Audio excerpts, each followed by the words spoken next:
बिहार में विधानसभा चुनाव का आगाज हो चुका है। सभी पार्टियां कमर कस के मैदान में उतर चुकी है।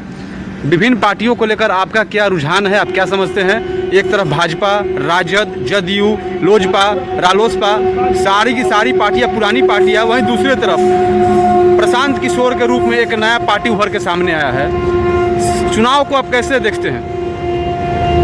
ये चुनाव हम लोगों को दिखाई दे रहा है कि किसी पार्टी को पूर्ण बहुमत नहीं मिलेगी। जहाँ तक बात रह गई राजद, भाजपा और जदयू, टकराहट तो इस तीनों में रहेगी, लेकिन जॉन सुराज अपने स्तर से इन लोगों की वोट की कटनी छटनी बढ़ोतरी करेगी, जिससे उम्मीद नहीं लग रहा है कि किसी की स्पष्ट बहुमत की सरकार बनने जा रही है। बिहार का जो चुनाव होता है अक्सर जाति आधारित होता है। इसमें प्रशांत किशोर का जो भूमिका निकल के आ रहा है कि युवाओं को अपने बच्चों को देख के वोट कीजिए, क्या समझते हैं आप इस मुद्दे को? बात तो सही है। बच्चे को प्रशांत किशोर का जो लाइन लेके चल रहे हैं बच्चे के प्रति, वो तो उनका लाइन सही है, लेकिन अब यहाँ रह गई जातिगत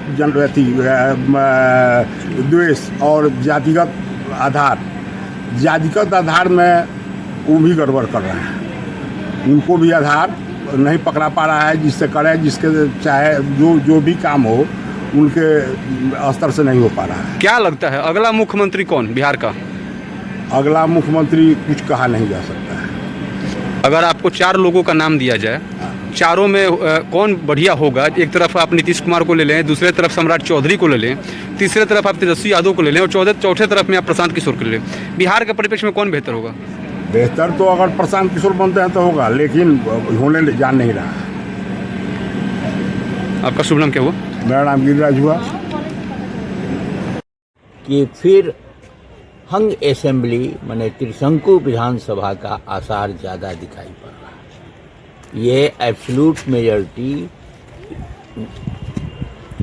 एनडीए और महागठबंधन को नहीं आकर के भिन्न जदयू को कुछ सीट, राजद को कुछ सीट, भाजपा को कुछ सीट, जनसुराज को किसी एक पार्टी को एब्सोल्यूट मेजॉरिटी नहीं प्राप्त होगी। लेकिन वो मेजर पार्ट प्ले करेगा इस चुनाव में, माने उसका प्रेजेंस फील होगा। तो क्या आपका इशारा हंग असेंबली की तरफ तो नहीं जा रहा? हो सकता है, संभावना बन रही है हंग असेंबली की। प्रशांत किशोर बार बार ये बात कर रहे हैं कि आप अपने बच्चों को देखकर वोट करें, मतदान करें। आप इस बात को कैसा समझ रहे हैं? उनको ह्यूमन साइक का बहुत अच्छा अध्ययन है, ह्यूमन साइकोलॉजी का।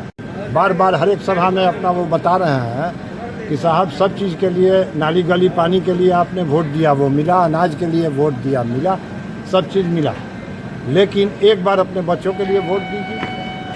तो ये ह्यूमन साइकोलॉजी को वो रीड किया है और वो कनेक्ट कर रहा है आम वोटर से अपने को इस माध्यम से। क्या नाम हुआ आपका? Thank you. दिनेश कुमार सिंह, तरिया और छपरा। बनने की उम्मीद भाजपा की है। भाजपा की। बिहार में 4 पार्टियां हैं। एक तरफ राजद है, प्रमुख पार्टियां, दूसरी तरफ भाजपा है, तीसरी तरफ जदयू है और चौथी तरफ एक नई पार्टी का आगाज हुआ है बिहार में, जन सुराज के नाम से। क्या लगता है चारों पार्टियां बिहार के चुनाव में, बिहार के परिप्रेक्ष्य में किस प्रकार का करवट बदलने वाली है? लोग किस चीज़ को मद्देनजर रख के वोट करेंगे? विकल्प के अथी पर लोग वोट करेंगे। विकल्प उनके पास नहीं है, अदरवाइज जो राजद में जाता है, राजद में वोट जाने से रुक गया है और हमको लगता है कि नहीं, ऐसा राजद का कोई बेस नहीं है। जनसुराज इस लड़ाई में चौथे नंबर पर रहेगा। बिहार के परिप्रेक्ष्य में कहा जाता है कि बिहार में जाति आधारित चुनाव होता है, बिना जाति का यहाँ पे मतदान सोचना मुमकिन नहीं है। उस स्थिति में क्या लगता है जातीय समीकरण में जन सुराज बिहार में कहाँ पे फिट बैठता दिखता है? वो चौथा पोजीशन पर रहेगा, चौथा पर अभी भी है, बाद में भी। तो पार्टी के लिए तो ये सही है कि दूसरे जगह से टूट के मेरे में आए, तो स्वराज पार्टी के में आएगा वोट, कुछ टर्न होगा, लेकिन बहुत कम। आपका शुभ नाम? Anil Kumar Singh. Okay, thank you.